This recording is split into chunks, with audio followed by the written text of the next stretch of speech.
Welcome everybody to What the Flick TV, Game of Thrones. It's our debut. Christy Lemire, Matt Atchity, oh my God, no! Anna Kasparian, Cenk Uygur, John Iadarola, Game of Thrones, Episode 1, Season 3. So this is our debut of taking What the Flick to television. John, I'm going to give you 35 seconds. Okay. It's the March Madness, 35-second shot clock on you. Yeah. Tell me where we were when we left off Season 2 as we get ready to talk about the first episode of Season 3. The Battle of Blackwater Bay just happened. Stannis' armies have been defeated by a combination of the Tyrells and Tywin Lannister joining the other Lannisters in King's Landing, and so now that has basically cemented power for the Lannisters in the middle of the kingdom. Robb Stark continues to win battles to the northwest of there, but he has turned against some of his former allies, and that might cause trouble down the road. Up north, beyond the Wall, the Wildlings have overrun the brothers. They're now fleeing back to the Wall to warn the southern kingdoms, and Jon Snow has joined the Wildlings, and he now has the favor of Mance Rayder, and he's going to be working with them. Across the world in Slaver's Bay, Daenerys Stormborn is trying to hire an army of slaves to take back the Seven Kingdoms, but she's not sure if they'll accept slaves. What else has been going on? Look, Ben, that was like right at it. We gave you like a 10-minute warning that was going to do that. That was nice really job. That was really unbelievable. What I say to that? Yeah. Dun, dun, dun, dun, dun, dun, dun. You know, I was making fun of him for being a dork, but you can summon the theme up yourself without the show. That's worse. Are you kidding me? I was watching on YouTube Game of Effin' Thrones, where they go, Game of Fucking Thrones, Game of Fucking Thrones. Game of Thrones, fucking Game of Thrones, fucking Game of Thrones, fucking Game of Thrones, yeah. But it's stuck in my head. It's awesome. Hard to believe either of you is going to have sex again. Right, Anna on the other hand. So okay, so let's get into this episode. First of all, Anna, satisfying considering how long did we wait? 6 months? At least? At least. Yeah. At least. I feel like we wait too long for the new seasons, but it was definitely satisfying. I think the first episode of the second season was a letdown. I don't remember exactly what happened, but I remember feeling a little bored watching it. But from the get-go, in this first episode of the third season, it was just action, action, action, action. There was nipple-gate in this episode that everyone's talking about, right? Where, of course, spoiler, one of the slaves for hire got his nipple chopped off by his leader. And that's the kind of stuff people watch Game of Thrones for. And his response to getting his nipple cut off is happy to serve you. Yes. Yeah. But it's interesting, but it's a guy's nipple. Like you would think the giant nipple thing would be a woman or one of the many prostitutes in Game of Thrones, but no, it was a slave soldier. That was the one scene in this episode that I thought prior to that was a little sloppy before they got there's a television way of storytelling where you create a fake conversation so you can fill people in on what happened, which Game of Thrones basically has managed to avoid. But when Daenerys was on the boat and we saw the kind of cute scene of the Dothraki army, which has never been on a boat, throwing up, she summarizes what I've been doing over the summer, so I could catch up. And I thought, come on, they usually do that artfully, but it was brief and hardly a significant What criticism. Khaleesi did last summer. Totally. Yeah. Well, I worry about Daenerys because, in that scene with the slaves, it kind of shows you her emotion, and I think her emotion is her weakness. In the Game of Thrones, you can't have emotion. Okay, if you You too.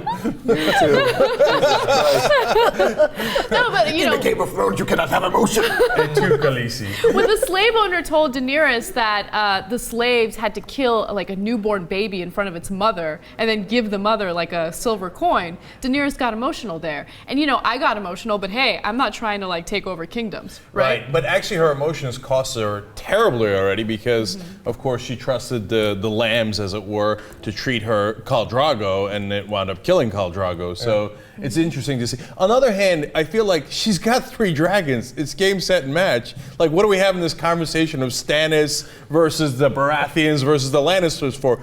The frickin' dragons are coming. But Stannis has the devil woman. And the dragons are the size of puppies, basically. For now. That threatening. For now. I think it's interesting that we assume that the characters know what they're doing, and her objective obviously is to come west and take over the whole Seven Kingdoms. And at one point it looked like she'd be able to do that with the Dothraki, that they trusted her and they followed her, and they're now decimated. All they're good for now is throwing up on the deck of a ship. And so her new strategy is to buy this army, which is questionable, because think about if we were in our place, if we were in the Seven Kingdoms, would you want some woman that you've never met from a family that used to rule, that was pretty crazy, coming in with a foreign army of weird robot slave guys? No, totally not. Right, it's the danger, and she knows it too. And I think her emotion is actually, of course, what has the potential to set her apart, that she could be sort of a unifying force. But this army, this 8,000 man army, is not going to, that army clearly is not going to do the job. Right, and in history, and I'm sure, of course, the creator studied history a lot to create Game of Thrones. For example, the Mamluk Turks were a slave army that was used to conquer Egypt, and then they were like, hey, you know what? We've got all the weapons. Yeah. So step aside, and they just knocked off the emperor and became the rulers of Egypt. Yeah, hey, idea, maybe we won't be slaves anymore. Yeah, exactly. So that's a possibility. Yeah, that can't possibly work. But I, of course, like her emotion in a way that sort of everyone else is sort of, cool and cold and calculating. And the other guy who has, and some of the deputies, she's not the only person sort of with who isn't simply trying to win the game. I just can't believe you made me say it too. So, fuck all three of you. Because I like the guy. First of all, I don't know about you. I told John this before we started. I watched 6 minutes yesterday, and then I turned on the subtitles. Oh yeah. It was huge help. Huge help. Because when they get into the names, Giant Spain this and Yeah, Talaran that's that, I'm like, the subtitles, I kept switching on and off with the subtitles and annoying myself. I just left them on, and it was hugely helpful. And then I also brought up the Dothraki wiki answers of glossary of terms, because it was the Kamara, right? When they're like, because he's like, Khaleesi, because that guy talks like that. What's his name? Khaleesi's, One of the Blood Riders? No, Khaleesi's sort of. Jorah Mormont. Right, Jorah Mormont. Yeah. Are they gonna have sex at some point? I hope so. He's like so in love with her. But he was like, Is he gonna ride the dragon? but he was like, if you want a Kamara, you have to have exactly, and that's like a Dothraki. Khalasar. A Khalasar. Okay, yeah. Oh, a Khalasar. Not a chimera. A Khalasar. You fucking moron. Chimera is a mythical creature. But anyway, yeah. So If you want a Corvette, you're really gonna have to. All right. Anyway, I actually thought it was a little bit too much of a summary. I know you needed it, but there wasn't giant war scenes, and Game of Thrones has gotten you used to so much action per hour that when 3,000 people haven't died in an episode, you're like, what went wrong? In fact, the one scene I was disappointed in was the White Walkers, the badasses finally show up, and then all the crows survived. All the guys who protected the wall. Now, some of them didn't because they died in the battle. Apparently, you heard from the Wildlings, right? But all the main characters. One guy had his head cut off. Yeah, I Sam know, discovered but it. all the main characters, Sam the fat ass, right? I thought he was a goner, right? No, and I love Sam, and I didn't want him to die. But his two friends, I'm like, come on, they gotta die. And these White Walkers are supposed to be invincible, and they're gonna take over the whole kingdom. And a bunch of crows, take him down. Right, but they haven't. But that's obviously a mythical fear that they have about the White Walkers, because what I loved about this is we met the White Walkers at the end of last year. They're just soldiers. They're guerrilla fighters who fight. You thought that Walking Dead was over? It's not. It's now the White Walkers in Game of Thrones. Really they're fast. just zombies. All you got to do is light their ass on Yeah, but you fire. gotta realize though that's not the White Walkers. That's a white. The White Walkers are significantly harder to kill than the zombies that they create out of humans. But also the humans didn't fight off and kill the White Walkers. They fled from the White Walkers. That's the reason any of them survived. They're not still up on the fist of the first men or whatever. They're fleeing back to the wall as fast as they can in the snow. But we know also all they've done is that we find people who the White Walkers have killed. It's not like they haven't. It's seem pretty disorganized, right? It's probably a non-union shop. There's a way. They're right. They're like zombies, and I of course got them already confused with the people, but whatever. So, but it's inevitable. But yeah, so all we've done in the past is they've killed, when guys go out and they kill little guard units of 3 guys who are sort of on a patrol, So we haven't seen any sign yet that they're capable of destroying, all the guys, all the night watchmen. You know, although those guys all had, did you notice, all those guys had the exact same Blood. They all- that is also it was a little sloppy. Yeah. And they're gonna need night vision goggles for those guys. Totally. So there are two relationships that I'm curious to see develop, okay? So the first one is Lady Marjorie and Joffrey. What's going to happen with that? And also Tyrion and his father, because there's some like serious disappointment there. That was my favorite scene. Was it really? My favorite, as my son would say. Okay, no, I'll tell you why. Because sometimes there's a clarifying moment in life and in a show, in a movie, etc. That was a clarifying moment. Sometimes somebody has some goodness in them that you didn't recognize, and you're like, oh, you know what? He's a complicated character. No, this was the opposite, where it was clear. No, this is a bad guy. Totally. You know, the head of the Lannisters is an incredibly bad. He's never gonna like his son, and his son has no chance. But it was also a moment where he screws up, and he doesn't realize he screws up because his son is so much smarter than he realizes. He says at some point that he has low cunning, and I thought, I think you've made a mistake. Wrong again, Bob Lannister. Interesting. Okay. But you know, Tyrion never ever sort of blows his own horn. Like, you know, there's a moment when he could have said, "You don't understand what I did when I was Hand of the King. I made this whole town run." Like he lets the people who think less of him continue to think less of him before he sort of makes that big, you know, we hope that there'll be some sort of, before he makes some big successful play. There was also that great scene with his sister where she said, you know, you're not half as clever as you think you are. And he said, well, that still makes me more clever than you. Right? Game of Thrones always has the one-liners. That's what's great. So you mentioned the relationships you want to see, and also how Daenerys has the emotion. What I liked, and it plays into both of those, is Marjorie Tyrell's scene, which is not in the books, where she goes into the city and like gives food and toys to the children. But then also they follow that up with the dinner scene, one of the most tense, awkward family dinners ever. Oh, I love and the that tension scene. between her and Cersei, Yes. and then Cersei and Joffrey is awesome. And I can't wait to see what happens with those two women. I think at some point, this is my prediction, Joffrey's going to turn on his mother and then shit's about to get real. I think Cersei is going to eventually, because of, you know, Cersei is obviously incredibly dedicated to her family. She's as dedicated to her family as a woman can be. That's true. And I think that she will see that actually the person who she needs to be aligned with is perhaps the brother who's right in front of her. I sense that that's coming, in part because Tyrion will also see, like, I got no interest in this woman coming in, this lady, whatever her name is, coming in and sort of making Joffrey, the great strength, the great thing that they have over Joffrey is that we know left to his own devices, he'll fuck it up, right? But this woman looks like she can help him enormously, and that poses a danger. You know what's awesome about our predictions, since we haven't read the books and John has, is every time you guys make a prediction, I immediately look at John to see, like, is that true? Is that true? Is that not true? I'm trying. Like, I have no intention of spoiling anything from after the episode that we're in. I hate spoilers. I'm also, there was the scene with Sansa, and you know she was speaking with her handmaiden and everything. And usually, both in the book and in the show, when Sansa's on the screen, I'm like, oh god, that's like 3 minutes. It's going to be wasted, basically.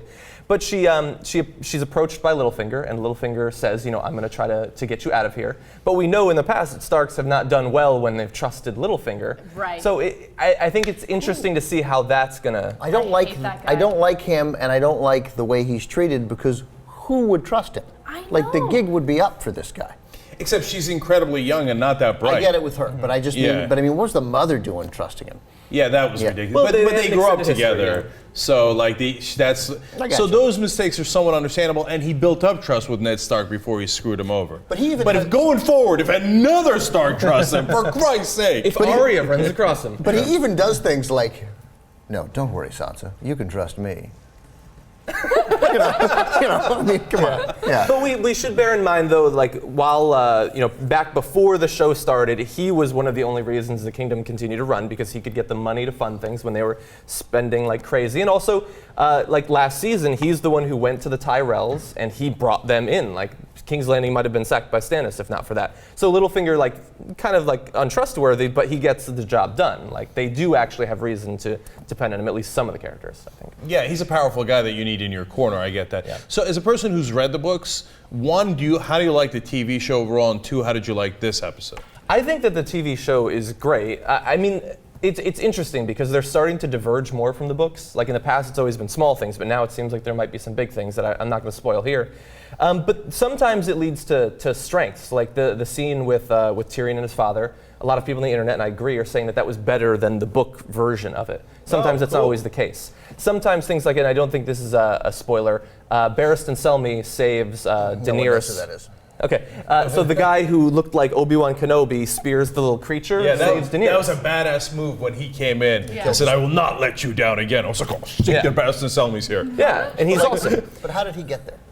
Like, who? Well, he'd been traveling for months. Because if you remember, Joffrey cast him out of the Kingsguard saying, "You're what too did old." Barristan Selmy do last summer? Right. Well, he traveled for months to Right, but how find did Daenerys he Stormborn. find her? But I mean, I guess you just ask around, I guess. The chick with the dragons. People are talking about her. I think people like. Wait, which one?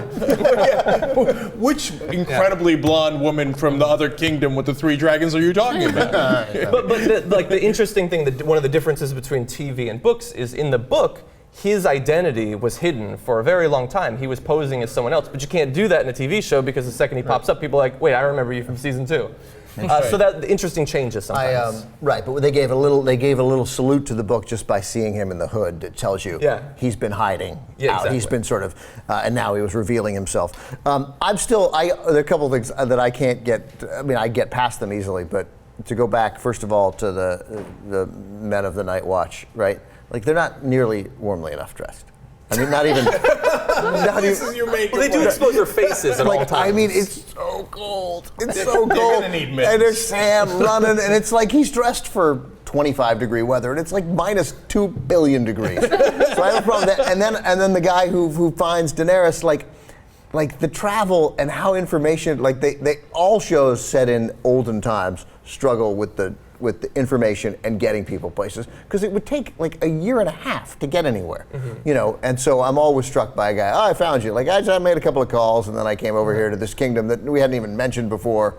And how did they? Like, and every place that we haven't seen still has the most splendid castles built right on the shore, like incredibly impressively. But mostly it's the coats. But you know, but going along those lines, I'm actually what I love is their acknowledgement of the lack of information and what an important thing that is. That's right. That's true. So when the armies are moving, they don't know which direction the armies are moving, which today is like, well, hello, GPS. Obama would already droned them at that point. Yeah, no, so seriously, the fact that the element of surprise is real, it made me want to be a tactician back in those days because it's such a great X factor that a smarter tactician could use in a more resourceful way. And then with the crows, Sam didn't send the ravens. Your only job was to send the ravens. The ravens are incredibly important. We have no other form of communication. I'm curious what happens with Sam because he's the weakest link. It's kind of incredible that he survived this far. And you know, why is he part of the Night's Watch? Like, I feel like they should just let him What's go. up with and then conversely, what's up with Jon Snow? Like, what is he? Is it a legitimate? Is he a legitimate? I don't think so. Is it legitimately There's switched no sides? way. No. I think he's like an undercover cop. Okay, well then. In the last season, the guy that he kills told him, you need to go undercover. I got you, right. Yeah. And like he volunteered to die. So you're saying, but you don't know if maybe he's actually mentally gone over. But Jon Snow was incredibly upset about the very thing that he told Mance Rayder that he was upset by. That they're sort of the Night Watchmen have made a deal where they know this guy has given up his newborn sons to the White Walkers. Yeah, but that's why it was convincing. That's why he did a great job. I was like, how the hell is he going to get out of this? Convince him that he's for real, and that was a great thing. But look, but Mance Rayder's right. The main thing Jon Snow is looking to do is be a hero. So could he have Stockholm Syndrome later, where he starts to, feel that the Wildlings have a good point? And by the way, I like the Wildlings. I've always they don't bow to anyone, they're free. I'm like, yeah, that's called America. Right, but that's the thing. So is Jon Snow going to realize? Because here's what Jon Snow's not going to do. He's not just simply going to screw the Wildlings. I don't think. Like that's not like it's going to because he's a complicated guy. He's going to recognize that this is complicated. That maybe these guys are maybe some of what they think is okay, and could he be the guy to broker?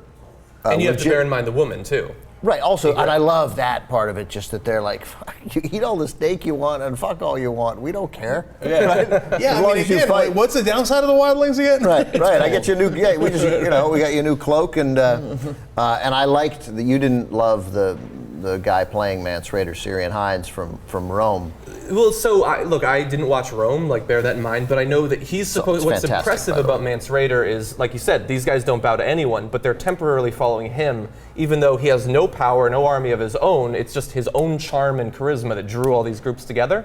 And at least in the few minutes of this first episode, I didn't read a ton of charisma coming off of him. No. So I hear you on that, but that's a great actor. As soon as I saw him in the corner, I was like, oh, that's the actual leader. Okay, because he's a great actor, and there's no way it's this schlep with the beard, right? And the meat. Right, and so. There's no way it's a guy from the Capital One commercials. Yeah. So, and then as soon as I saw that they confirmed that he was Mance Rayder, I was like, oh, it's on. Like, I don't know if he'll deliver, and obviously he didn't for you in the first episode, but to me, that's a freaking great actor. I can't wait to see what he does with Mance Why do Rayder. we think that the Wildlings are bad, even?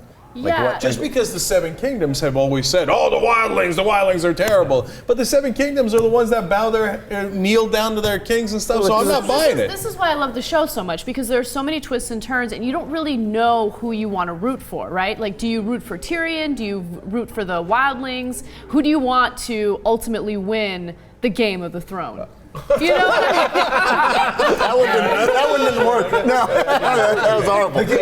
The throne. Okay.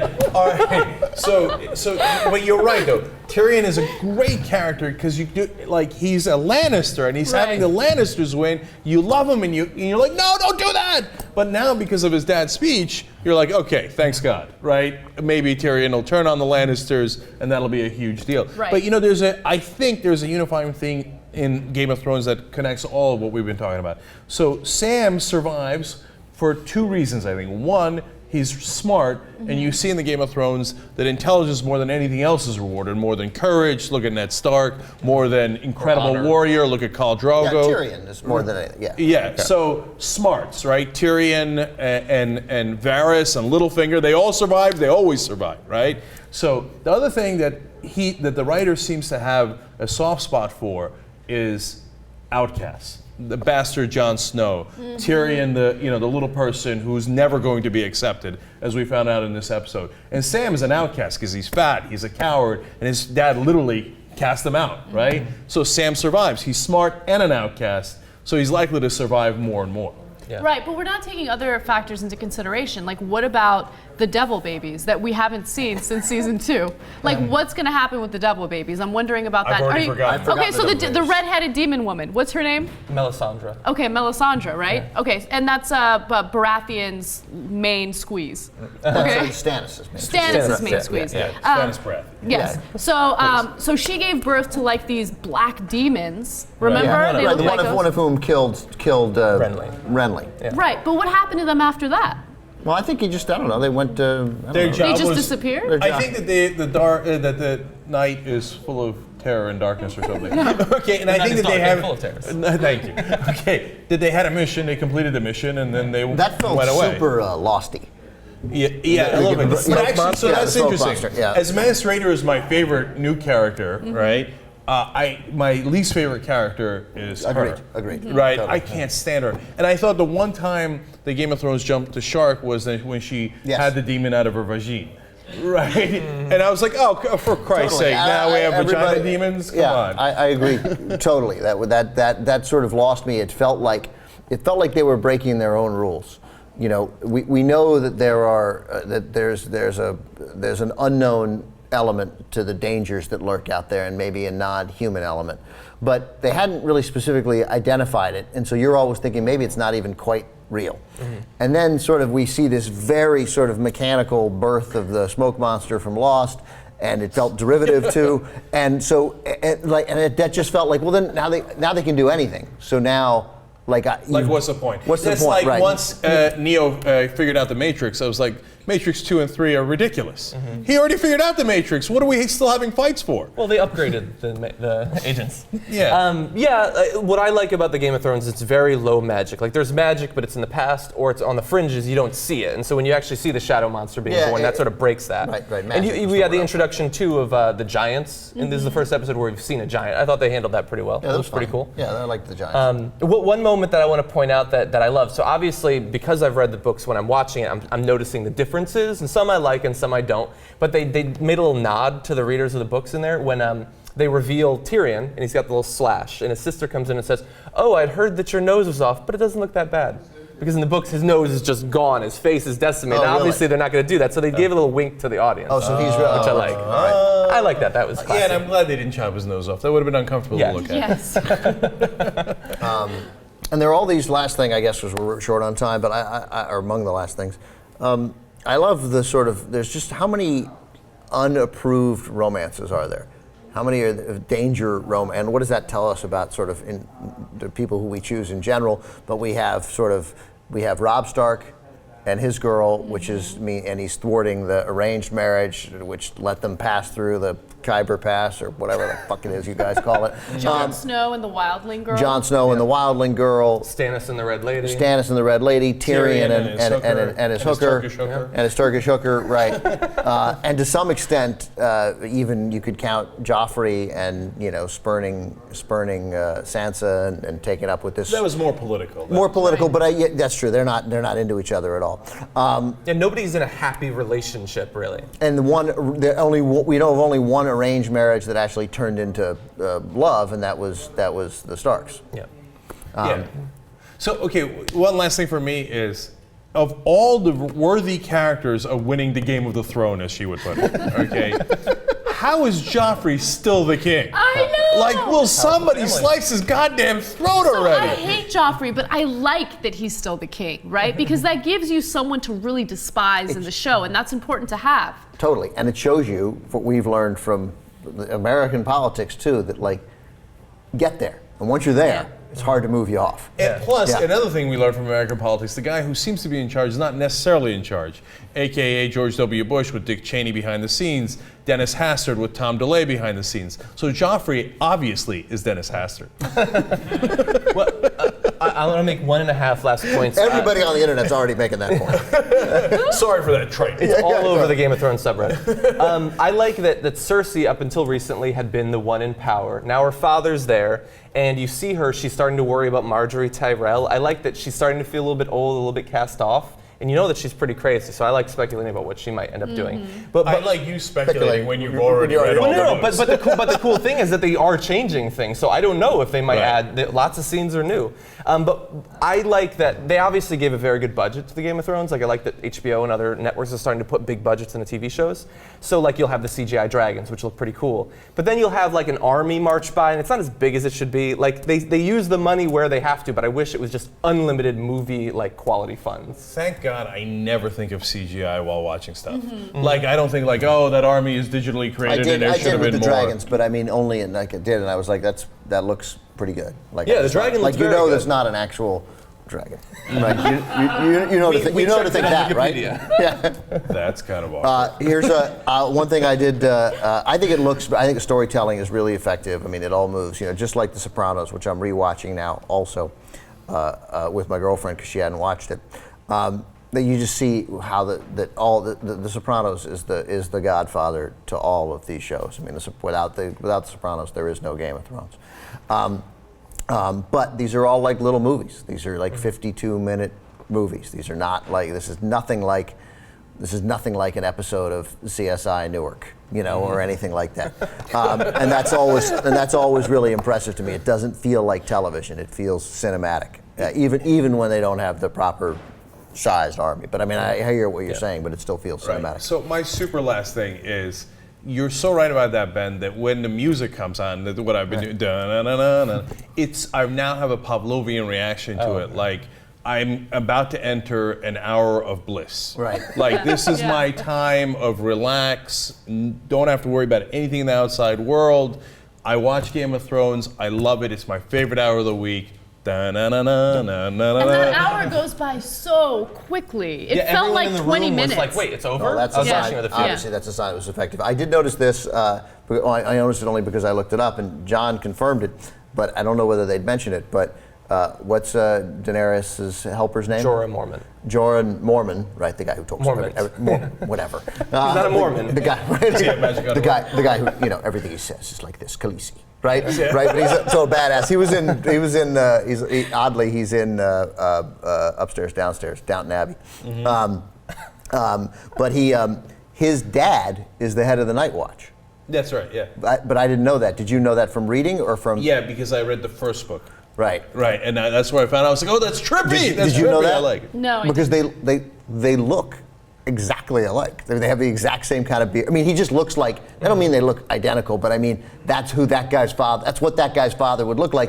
And they're both sort of, even though they're estranged, they both have this sort of, like, they've dedicated themselves to a cause. They will sacrifice their life for this cause. They're both sort of these principled men of honor. And I love the fact that they're father and son. Oh, by the way, and what is he? He's an outcast. And Right. that's why one of the great characters. And even though I read the book, and even though I know his dad is the head of the Night Watchman, when Barristan Selmy showed up, I was like, right, that's his dad, right? I was like, oh, no, right. Although, oddly enough, that guy, Barristan Selmy, also an outcast now. Interesting. And we didn't talk about my favorite character at all. What's his name? Bronn? Bronn, yeah. I mean, it's got to be good every. scene. You know, he was great, and that's Tyrion's swordsman. One of the best additions to the show What? is all the Sellsword. extra Bronn. Sellsword. He's one of his self-swordman. All All right, so but really fast, we haven't seen Arya yet, and we haven't seen Bran, the other Starks, and so I assume in the second episode Yeah, we'll they're probably coming. be introduced into their story. they're coming. We Yeah, heard- no, winter's coming. Yeah, winter's coming, but these guys are ill prepared from a clothing point of view. Everybody for the whole first two seasons, everyone's like, winter's coming, winter's coming. For the love of God, buy a fucking coat. All right, episode 2 next week. All of us will be doing this every week. Thanks, everybody.